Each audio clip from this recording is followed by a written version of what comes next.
আসসালামু আলাইকুম ভিউয়ার্স, আশা করি আপনারা সবাই অনেক অনেক ভালো আছেন। আজকে আমি আপনাদের সাথে শেয়ার করব বরিশালের স্পেশাল পাটের শাকের রেসিপি।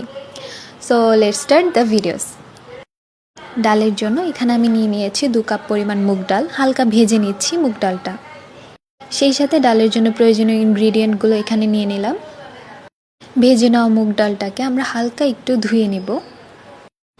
এবার ডালের ভেতরে দিয়ে দেব 3 কাপ পরিমাণ গরম পানি। দিয়ে দিব 1 চামচ পরিমাণ লবণ, 1 চামচ পরিমাণ হলুদের গুঁড়ো, 3টে বোম্বাই মরিচ অ্যান্ড রসুন। মিডিয়াম আঁচে আমরা ঢেকে দিয়ে ডালটাকে সিদ্ধ করে নিব।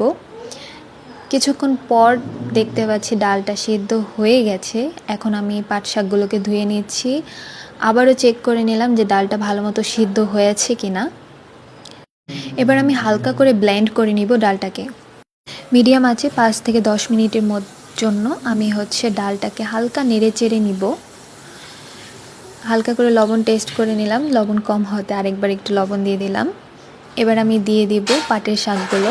আর খেয়াল রাখতে হবে পাটের শাক দেওয়ার পরে ডালটাকে বেশিক্ষণ চুলার মধ্যে রাখা যাবে না। 5 মিনিট আমি চুলোর মধ্যে রেখে এটাকে নেড়ে চেড়ে নিব।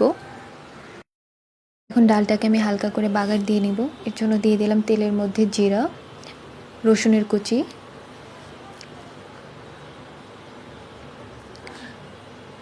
হালকা ব্রাউন চলে আসলে আমি এর মধ্যে দিয়ে দেব পেঁয়াজের কুচি। আর এটাকে আমি ভালো মতো ব্রাউন কালার করে নিব।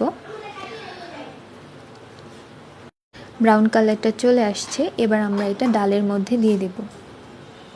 ফাইনালি রেডি হয়ে গেল বরিশালের স্পেশাল পাটের শাকের ডাল।